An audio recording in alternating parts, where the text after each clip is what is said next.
Di kelompok kami akan menjelaskan materi mengenai prinsip perencanaan pembelajaran. Terlebih dahulu, perkenalkan, nama saya Prisna Pritalora. Saya Marta Tesalonika. Saya Selvina. Saya Tina. Saya Karina Amelka. Selamat menyaksikan.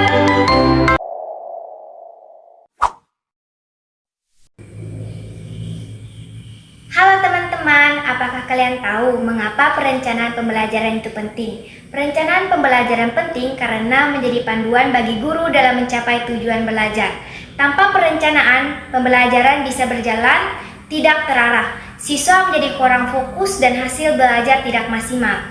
Dengan perencanaan yang baik, guru dapat mengatur strategi, metode, media, serta evaluasi yang sesuai sehingga proses belajar lebih efektif. Analogi sederhananya, seorang guru yang mengajar tanpa rencana ibarat seorang supir yang mengendarai kendaraan tanpa peta. Ia bisa saja jalan, tetapi tidak tahu kemana arah yang dituju.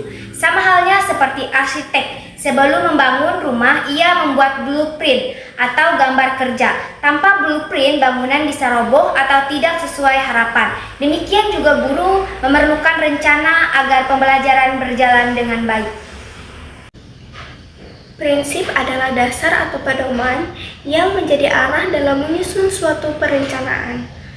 Dalam konteks pembelajaran, prinsip berfungsi sebagai landasan berpikir agar perencanaan tidak hanya sekedar dokumen, tetapi benar-benar dapat dilaksanakan secara efektif. Prinsip perencanaan pembelajaran adalah aturan umum atau dasar berpikir yang membantu guru menyusun rencana mengajar. Perbedaan prinsip dengan komponen perencanaan. Prinsip adalah landasan atau pedoman umum, misalnya pembelajaran harus berpusat pada siswa. Komponen adalah bagian teknis yang membentuk perencanaan itu sendiri, misalnya tujuan, materi, metode, media, evaluasi. Dengan kata lain, prinsip adalah arah, sedangkan komponen adalah isi dari perencanaan. Urgensi prinsip dalam menyusun RPP atau model ajar. Mengapa prinsip dibutuhkan agar rencana tidak hanya formalitas? Banyak guru membuat RPP hanya untuk memenuhi administrasi. Akibatnya, rencana tersebut tidak dipakai secara nyata. Prinsip-prinsip perencanaan diperlukan agar RPP benar-benar hidup, menjadi panduan nyata di kelas, bukan sekedar berkas. Contoh penerapan sederhana, psikologi positif guru menyusun pembelajaran yang memberi ruang, penghargaan, dan usaha siswa, bukan hanya hasil. Misalnya, memberi apresiasi saat siswa berani mencoba menjawab meski salah. Integrasi teknologi dalam RPP, guru memasukkan penggunaan media digital sederhana seperti kuis interaktif, code, atau video pembelajaran dari YouTube sehingga pembelajaran lebih menarik. 8 prinsip utama perencanaan pembelajaran dengan contoh aplikatif. Yang pertama, berorientasi pada tujuan pembelajaran. Guru selalu merancang pembelajaran dengan tujuan jelas, yaitu misalnya siswa dapat menjelaskan siklus air dengan benar. Contohnya, guru ilmu pengetahuan alam menuliskan tujuan di awal pembelajaran dan mengaitkan aktivitas, misalnya diskusi, eksperimen, agar sesuai dengan tujuan tersebut. Yang kedua, yaitu berpusat pada peserta didik, di mana pembelajaran menyesuaikan kebutuhan, minat, dan kemampuan siswa. Contohnya, yaitu dalam pembelajaran bahasa Indonesia, guru memberi pilihan kepada siswa, yaitu untuk membuat puisi, cerpen, atau drama sesuai dengan minat mereka. 3. Sistematis dan terstruktur. Materi disusun bertahap dari mudah ke sulit. Contohnya dalam matematika, guru mengajar operasi penjumlahan dulu sebelum masuk ke perkalian.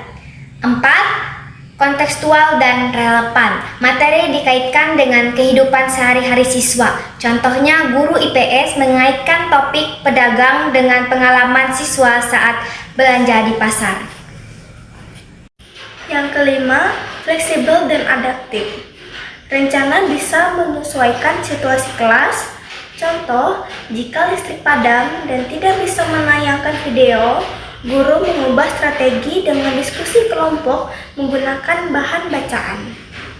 Keenam, beri orientasi pada pengalaman belajar bermakna. Siswa mengalami sendiri, bukan hanya mendengar. Contoh, dengan IPA, siswa diajak melakukan percobaan sederhana untuk membuat hujan buatan dengan es dan air panas.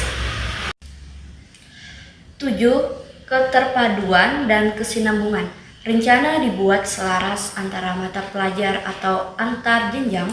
Contohnya, seperti guru agama mengajarkan nilai kasih sayang yang selaras dengan pelajaran PPKN tentang toleransi.